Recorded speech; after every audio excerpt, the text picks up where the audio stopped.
Avid academy द्वारा प्रस्तुत English for beginners में आपका स्वागत है।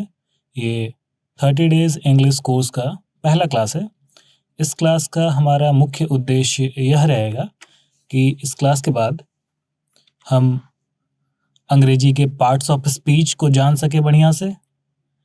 इंग्लिश के टेंस का एक ओवरव्यू हमें हमारे दिमाग में, हमारे जहन में याद रहे, उससे हमारा मुलाकात हो जाए।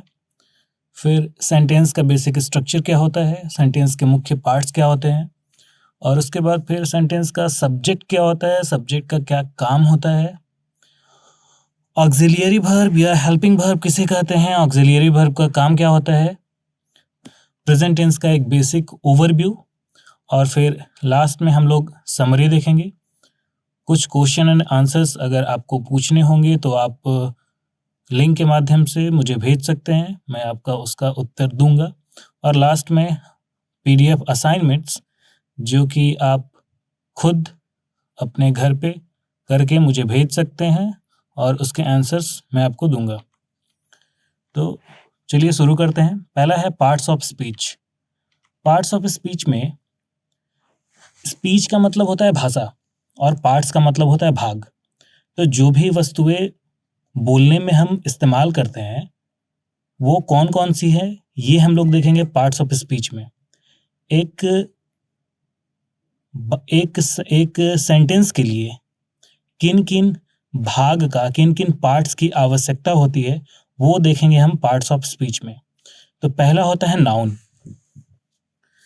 ट्रेडिशनली हम लोगों ने रट्टा मार रहा था नाउन, प्रोनाउन, वर्ब, एडवर्ब, लेकिन थोड़ा सा हम लोग रास्ता बदल करके देखेंगे कि इसमें नाउन के बाद एडजेक्टिव्स, फिर वर्ब्स, उसके बाद फिर एडवर्ब्स।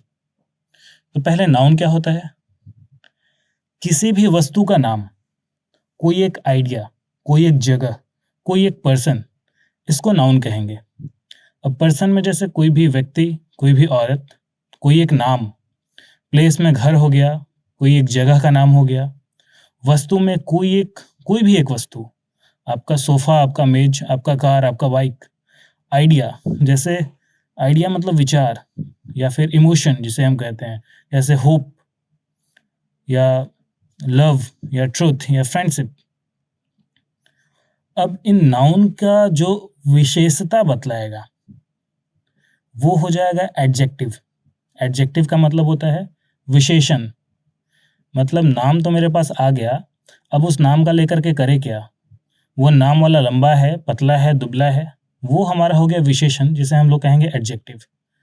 तो एडजेक्टिव हमें नाउन के बारे में बताता है कि वो नाउन है कैसा, अच्छा है, खराब है, या उस एडजेक्टिव, उस विशेषण के बाद हमें उस नाउन के बारे में थोड़ा एक आइडिया लग जाता है। फिर होता है वर्ब। वर्ब का मतलब होता है हिंदी में क्रिया। ऐसे वर्ड्स जो हमें बताते हैं कि क्या क्रिया हो रहा है, जैसे पीना, खाना, दौड़ना, ईट, ड्रिंक, रन, ये सारे के सारे वर्ब हो गए। अब वर्ब के आगे अगर एक वर्ड लगा देते हैं एड, तो वो बन जाता है एडवर्ब। तो एडवर्ब का मतलब हो गया ऐसा वर्ड जो कि वर्ब के मतलब में, वर्ब के मीनिंग में कुछ चीज ऐड कर दे, तो वो एडवर्ब हो गया। तो एडवर्ब का डेफिनेशन हो गया कि a word that describes a verb, जो वर्ब को एक्सप्लेन करे। तो जैसे कोई खा तो रहा है लेकिन कैसे खा रहा है, धीरे धीरे खा रहा है, तो ईट के आगे अगर हम स्लोली लगा देंगे तो वो स्लोली एडवर्ब हो गया। अगर कोई दौड़ रहा है, वो अगर तेज दौड़ रहा है तो फास्ट, वो एडवर्ब हो गया। फिर प्रोनाउंस, प्रीपोजिशंस, कंजक्शंस और इंटरजेक्शंस, ये चार मिलकर के टोटल 8 पार्ट्स ऑफ स्पीच होते हैं। तो प्रोनाउन ऐसे वर्ड्स होते हैं जो कि नाउन के जगह में इस्तेमाल किए जाते हैं। नाउन में हम लोगों ने देखा था किसी भी व्यक्ति का नाम या स्थान का नाम को हम लोग नाउन बोल रहे थे।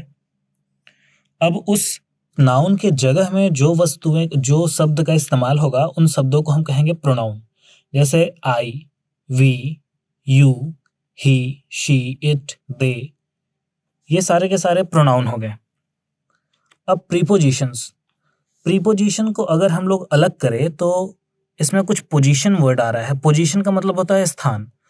तो प्रीपोजिशन से हमें एक स्थान का, एक समय का, एक दिशा का अंदाजा मिलता है, पता चलता है।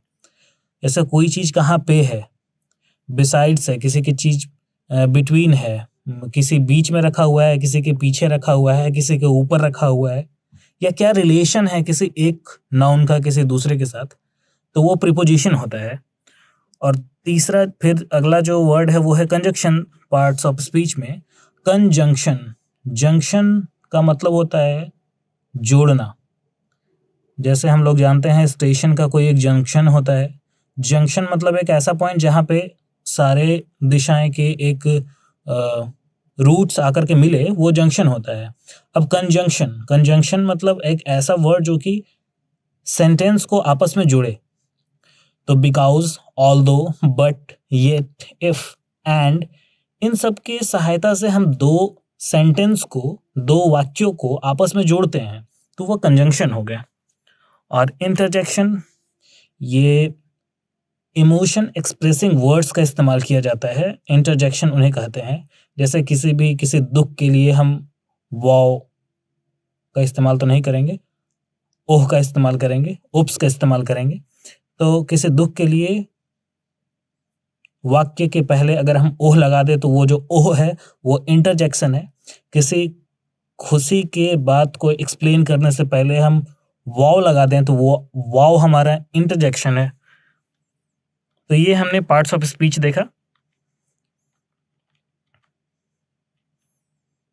अब इनका प्रयोग एक सेंटेंस में कैसे किया जाएगा वो हम देखेंगे। एक नाउन से केवल एक सेंटेंस देखते हैं। नाउन मतलब क्या, एक कोई भी नाम, जैसे रमेश, तो रमेश एक नाउन हो गया। अब रमेश अपने आप में भी एक वाक्य है। मान लीजिए कोई कहता है रमेश, मतलब कि रमेश को वो पुकार रहा है, तो वो रमेश नाउन हो गया।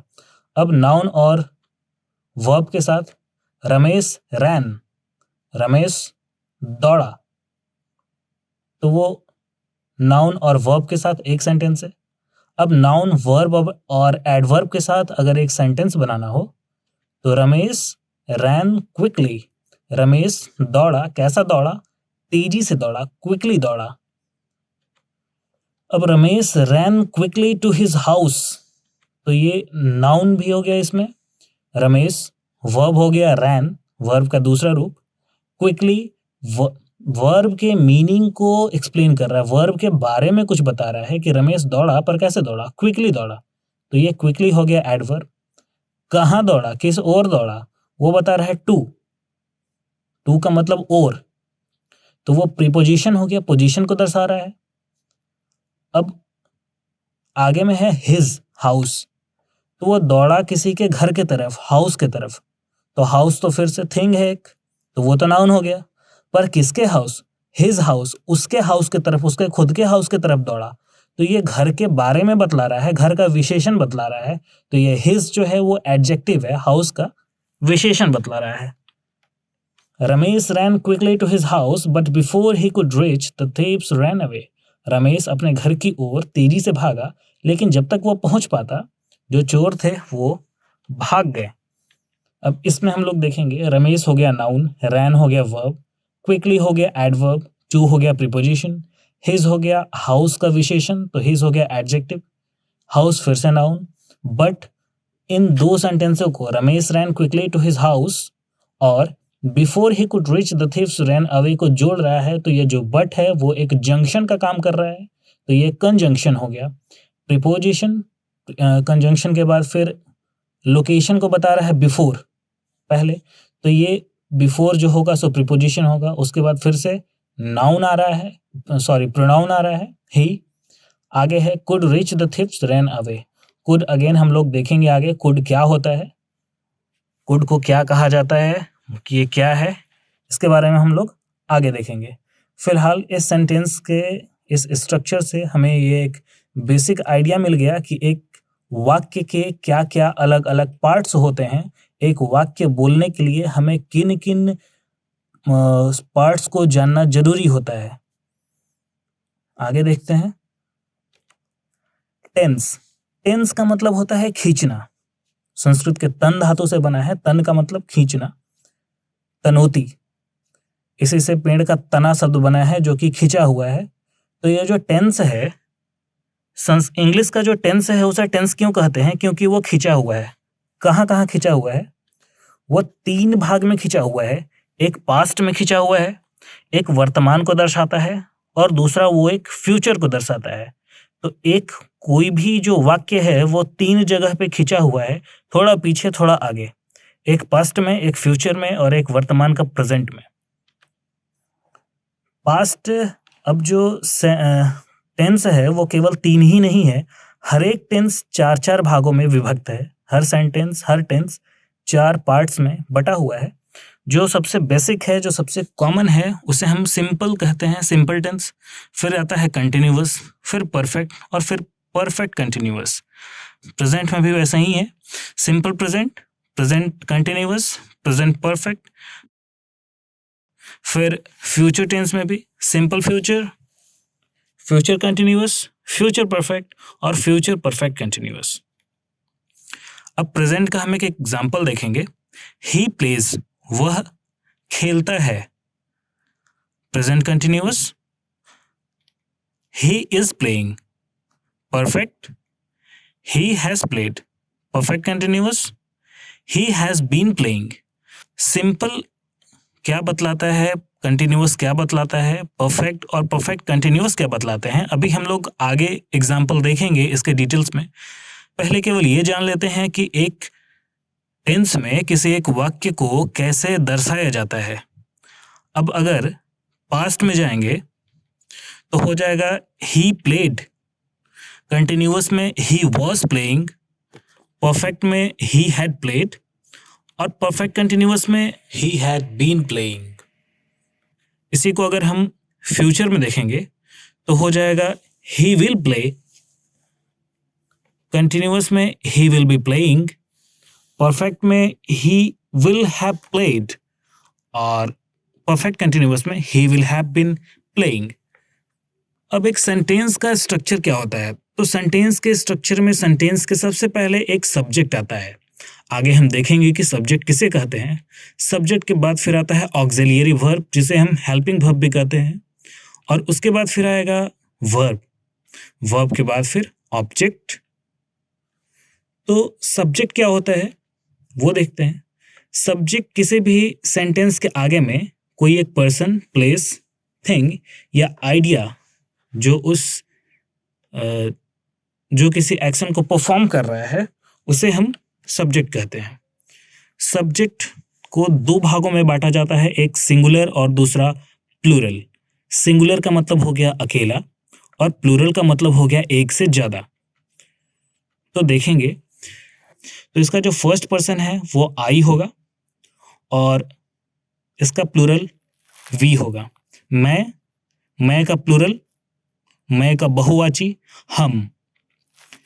जो सेकंड पर्सन है वो यू होगा, इसका प्लूरल यू ही होता है, और थर्ड पर्सन में हो जाएगा ही, शी, इट, या कोई भी नाउन या प्रोनाउन अपने सिंगुलर फॉर्म में, और इसका जो प्लूरल होगा वो होगा जाएगा दे। अब देखते हैं हम लोग ऑक्सिलियरी वर्ब किसे कहते हैं या हेल्पिंग वर्ब किसे कहते हैं। तो ऑक्सिलियरी वर्ब्स के हम किसी एक सेंटेंस को ऑक्सिलियरी वर्ब के सहायता से हम एक किसी भी सेंटेंस को अलग अलग डिफरेंट टेंसेस में लिख सकते हैं। उस सेंटेंस का मूड बदल सकते हैं, और उसे पढ़ने के बाद हमें यह अंदाजा लग सकता है कि बोलने वाले का वॉइस कैसा रहा होगा, डांट करके या प्रेम पूर्वक, या किस तरह से उसने कहाँ पे जोड़ दे करके बोला है, ये हम ऑक्सिलियरी वर्ब की सहायता से जान सकते हैं। ऑक्सिलियरी वर्ब ही पहला वह कठोर पत्थर है जो हमें अंग्रेजी सीखने से रोकता है। ऑक्सिलियरी वर्ब का आइडिया लगने के बाद आप बिल्कुल आराम से कोई भी अंग्रेजी के सेंटेंस को बना सकते हैं। ये सबसे महत्वपूर्ण पहला पड़ाव है जिसे आपको पार करना होगा। तो ऑक्सिलियरी वर्ब का example am, is, are, was और were, be, being and been, 9 modals हैं जो भी कि 9 मॉडल ऑक्सिलियरी कहा जाता है। Will, would, shall, should, may, might, must, can and could. इसे हम लोग आगे के क्लास में देखेंगे। फिर है do, does and did, have and having, has and had. तो हैज एंड हैड, तो ये सारे ऑक्सिलियरी वर्ब्स हैं।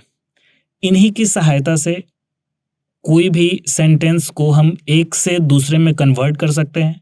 कोई एक सेंटेंस का मूड बदल सकते हैं, कोई एक सेंटेंस का वॉइस को बदल सकते हैं, अर्थात बोलने वाले के टोन को पकड़ सकते हैं। अब ऑक्सिलियरी वर्ब्स का एग्जांपल देखते हैं कि किस किस ऑक्सिलियरी वर्ब का इस्तेमाल सिंपल प्रेजेंट टेंस में होता है। तो वो केवल 2 हैं, डू और डज। सिंगुलर में थर्ड पर्सन के साथ एस या ईएस का इस्तेमाल होता है और बाकी सब ऐसे ही रहते हैं, बाकी सबके साथ डू का इस्तेमाल होता है। अब फर्स्ट पर्सन आई डू होगा, इसका plural we do. Second person you do और third person he, she, it, does होगा। डू नहीं होगा क्योंकि थर्ड पर्सन सिंगुलर के साथ प्रेजेंट टेंस में एस या ईएस लगता है। और अगेन थर्ड पर्सन का प्लूरल दे होगा, उसके साथ भी डू लगेगा। अब सिंपल प्रेजेंट टेंस का जो सेंटेंस का स्ट्रक्चर है वो कैसा होगा? तो सबसे पहले आएगा सब्जेक्ट। अभी हम लोगों ने देखा था कि सब्जेक्ट क्या होता है। फिर आएगा डू या डज और फिर आएगा वर्ब का प्रथम फॉर्म या फिर सब्जेक्ट और सिंपली वर्ब का प्रथम फॉर्म के साथ एस या ईएस। अब सिंपल प्रेजेंट टेंस का हम इस्तेमाल कहाँ करते हैं? कोई भी हैबिट को रिप्रेजेंट करने के लिए, कोई भी हैबिट को एक्सप्रेस करने के लिए, किसी का जो आदत है उसे बतलाने के लिए, कोई एक जनरल ट्रूथ जो सब कोई जानता हो, एक यूनिवर्सल सत्य, कोई एक रिपीटेड एक्शन, कोई एक ऐसा एक्शन जो बार बार हो रहा है, कोई एक अनचेंजिंग सिचुएशन, इमोशन या विशेष को एक्सप्रेस करने के लिए हम लोग सिंपल प्रेजेंट टेंस का इस्तेमाल करते हैं। जैसे आई रीड, मैं पढ़ता हूँ। वी रीड, हम पढ़ते हैं। यू रीड, तुम पढ़ते हो। अब ही रीड नहीं होगा, ही रीड्स होगा क्योंकि ही जो है वो थर्ड पर्सन सिंगुलर है। फिर दे रीड, वे पढ़ते हैं। अब इंसर्टिंग डू या does emphasizes the obviousness of the sentence। अगर हम बोले कि आई डू रीड, मतलब मैं तो पढ़ता ही हूं, मैं पढ़ता हूं। वी डू रीड, हम पढ़ते हैं। यू डू रीड, तुम पढ़ते हो। यहां पे हम एक स्ट्रेस दे रहे हैं कि एकदम ऑब्वियस बात है, इसे पूछना ही नहीं था, पूछ करके तुमने गलती कर लिया कि मैं पढ़ता हूं या नहीं पढ़ता हूं। तो आई डू रीड। अब फॉर जनरल ट्रूथ, जैसे the sun rises in the east, जो सूरज है वो पूर्व में उगता है। India is the mother of human speech. ये सारे के सारे जो जनरल ट्रूथ हैं, इसको दर्शाने के लिए सिंपल प्रेजेंट टेंस का इस्तेमाल किया जाता है। आगे किसी भी आदत को, जैसे he drinks milk at dinner, ये दूध रात को डिनर में पीता है। फॉर रिपीटेड एक्शंस और event, I drink milk every day. I go to my village every summer, मैं हर गर्मी में अपने गांव को जाता हूं। यह रिपीटेड एक्शन है। आगे देखें, A negative sentence is formed by adding word not after the auxiliary verb। अभी हम लोगों ने देखा कि auxiliary verb क्या होता है। सिंपल प्रेजेंट के लिए do और does। एक सेंटेंस को हम 3 तरीका से बोलने के लिए इस्तेमाल करते हैं। पहला हो गया अफर्मेटिव। अफर्मेटिव को अगर हम तोड़े तो इसमें है वर्ड फिम। फिम का मतलब होता है सीधा या ठोस। तो जो वाक्य सीधा सीधी बोला जाए वो अफर्म हो गया, अफर्मेटिव हो गया। दूसरा हो गया इंटेरोगेटिव। इंटेरोगेशन हम लोगों ने सुना है पूछताछ। तो जो सेंटेंस को सुन करके ऐसा प्रतीत हो कि इससे कोई भी बात पूछा जा रहा है वो इंटेरोगेटिव हो गया। और तीसरा हो गया नेगेटिव। नेगेटिव का मतलब न, उस वर्ड का बाद उस सेंटेंस से हमें नत्व का बोध हो रहा है, उस सेंटेंस से हमें मना किया जा रहा है, वो नेगेटिव हो गया। अब जैसे आई प्ले, मैं खेलता हूँ, सिंपल है, सिंपल टेंस का ये एक एग्जांपल है जिसमें आई हो गया सब्जेक्ट और प्ले हो गया वर्ब। अब इसे इंटरोगेटिव लगाया जाएगा तो इसमें कोई भी इंटरोगेटिव सेंटेंस को फॉर्म करने के लिए हम उस सेंटेंस को ऑक्सिलियरी वर्ब के साथ ही इस्तेमाल कर देते हैं। तो इंटरोगेटिव में हो जाएगा इसका डू आई प्ले, और नेगेटिव बनाने के लिए हम ऑक्सिलियरी वर्ब के बाद नॉट लगा देते हैं। तो आई डू नॉट प्ले, मैं नहीं खेलता। अब फिर से देखेंगे यू प्ले, तुम खेलते हो। क्वेश्चन में अगर पूछेंगे तो ये हो जाएगा डू यू प्ले, और नेगेटिव में फिर हो जाएगा यू डू नॉट प्ले, तुम नहीं खेलते। सी प्लेज, वह खेलती है। डज सी प्ले, क्या वह खेलती है? सी डज नॉट प्ले, वो नहीं खेलती। इट प्लेज, यह खेलता है। डज इट प्ले, क्या यह खेलता है? इट डज नॉट प्ले, यह नहीं खेलता। वी प्ले, हम खेलते हैं। डू वी प्ले, क्या हम खेलते हैं? वी डू नॉट प्ले, हम नहीं खेलते। दे प्ले, वे खेलते हैं। डू दे प्ले, क्या वे खेलते हैं? दे डू नॉट प्ले, वे नहीं खेलते।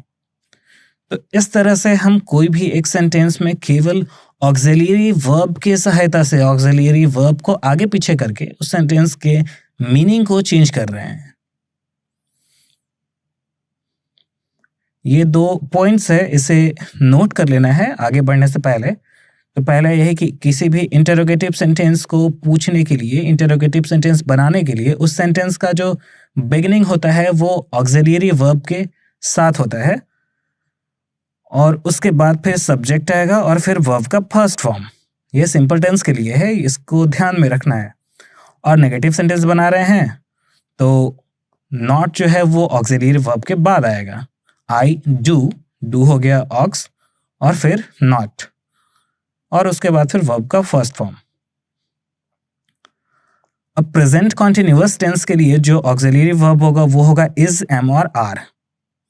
इसमें भी हम देखेंगे कि सिंगुलर और प्लूरल में कैसे डिवीजन होता है। First person I am, we are. Second person you are. Third person he, she, it, is and they are।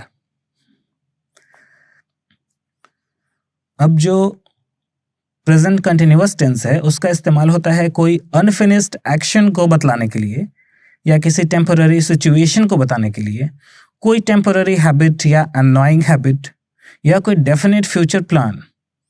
मतलब भविष्य में कोई एक निश्चित चीज अगर आप करने वाले हैं तो उसके लिए भी प्रेजेंट कंटिन्यूअस का इस्तेमाल होगा।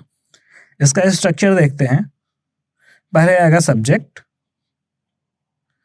उसके बाद फिर ऑक्सिलियरी वर्ब इज, एम या आर, उसके बाद फिर वर्ब और वर्ब के साथ आईएनजी लगा हुआ। कोई एक अनफिनिश्ड वर्क, कोई एक ऐसा काम जो अभी तक पूरा नहीं हुआ है, उसे बतलाने के लिए। जैसे ही इज ईटिंग, वह खा रहा है। आई एम प्लेइंग, मैं खेल रहा हूं।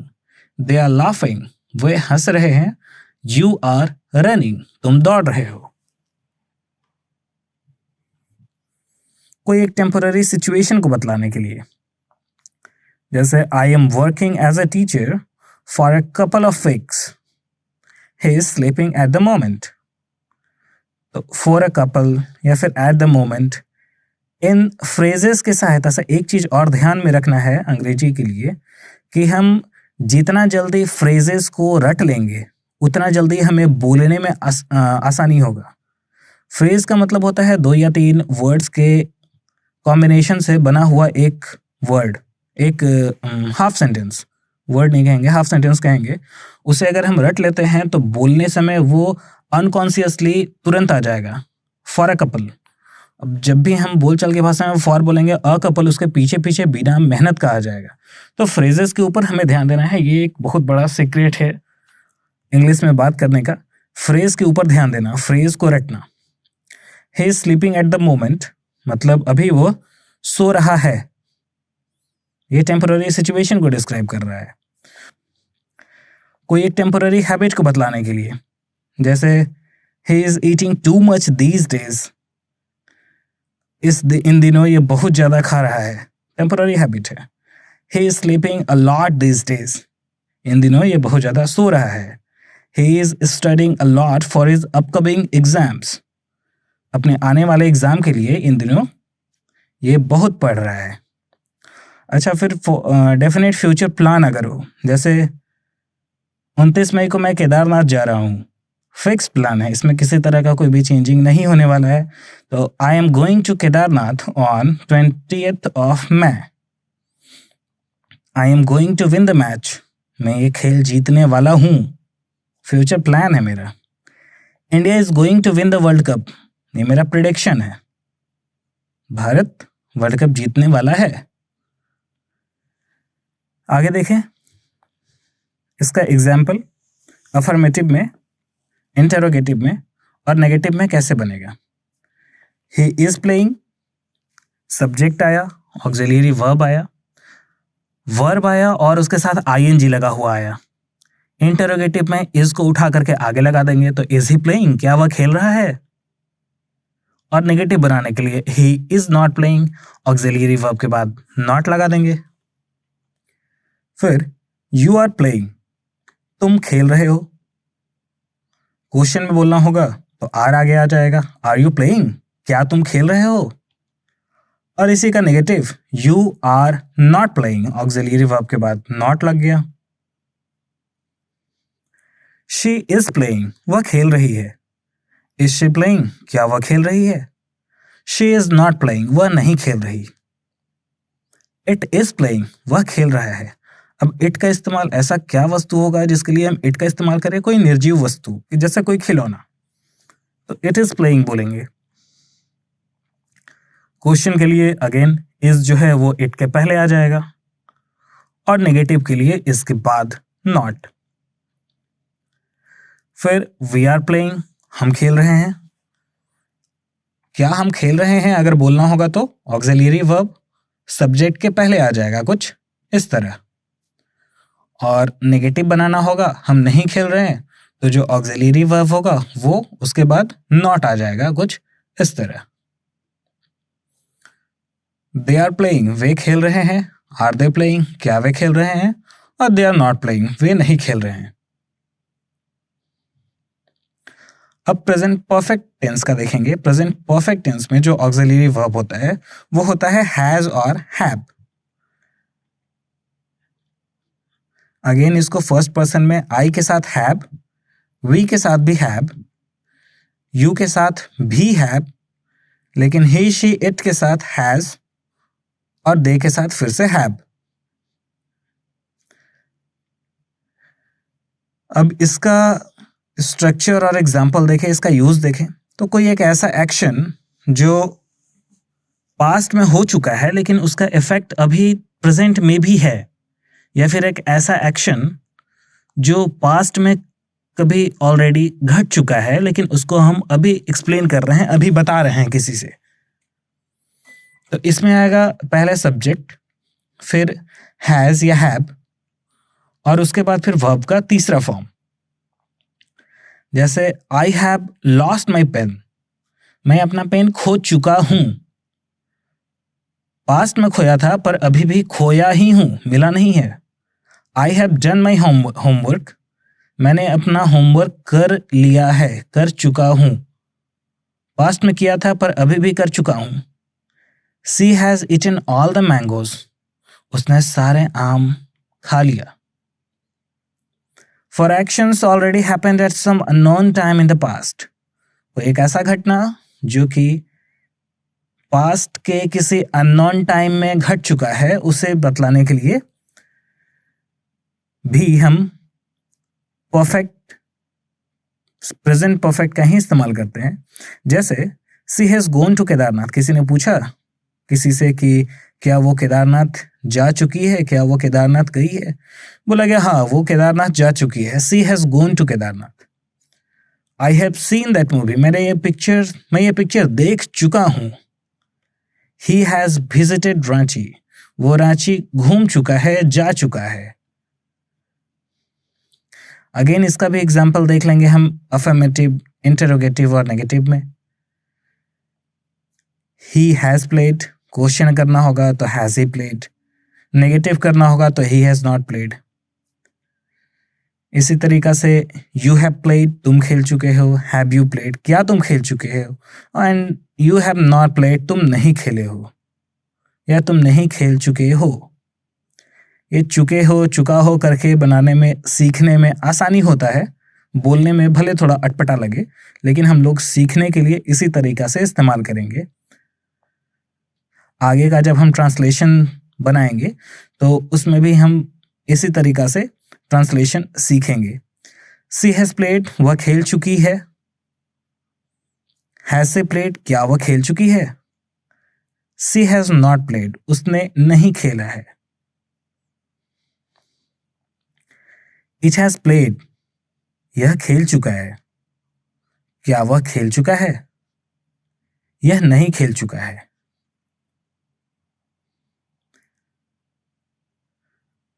वी हैव प्लेड, हम खेल चुके हैं। हैव वी प्लेड, क्या हम खेल चुके हैं। We have not played, we have not played, हम नहीं खेले हैं, हम नहीं खेल चुके हैं। फिर दे के साथ दे हैव प्लेड, वह खेले हैं। हैव दे प्लेड, क्या वह खेले हैं या क्या वह खेल चुके हैं। दे हैव नॉट प्लेड, वे नहीं खेले हैं। अब लास्ट जो चौथा भाग जो है प्रेजेंट टेंस का, वो present perfect continuous.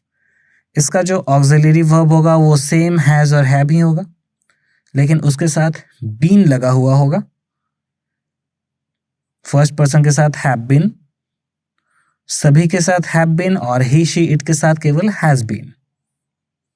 I we have been, you have been, he she it has been, and again they have been। इसका इस्तेमाल किया जाता है कोई एक ऐसा एक्शन जो कि पहले इस्तेमाल हुआ था, पास्ट में शुरुआत हुआ था और अभी तक कंटिन्यू चला आ रहा है। स्ट्रक्चर देखेंगे, सब्जेक्ट आएगा, फिर हैज या हैव के साथ बीन आएगा, और फिर वर्ब के साथ आईएनजी आएगा वर्ब का। तो आई हैव बिन एक जोक के जैसा कोई एक सेंटेंस से स्टार्ट करिए। I have been losing my pen since 1992, मैं सन 1992 से अपने सारे पेन खो रहा हूँ। He has been working as a teacher for 7 years, वो 7 साल से शिक्षक के रूप में काम कर रहा है। They have been dancing since this morning, सुबह से वह नाच रहे हैं, सुबह को स्टार्ट किया था, अभी तक कंटिन्यूअसली चला आ रहा है। He has been sleeping since noon, दोपहर को सोया था, अभी तक सो रहा है। तो ये हो गया he has been sleeping since noon। आज के लिए इतना ही। अगला लेक्चर शीघ्र आपके समक्ष उपलब्ध होगा। तब तक के लिए धन्यवाद। मिलते हैं अगले क्लास में।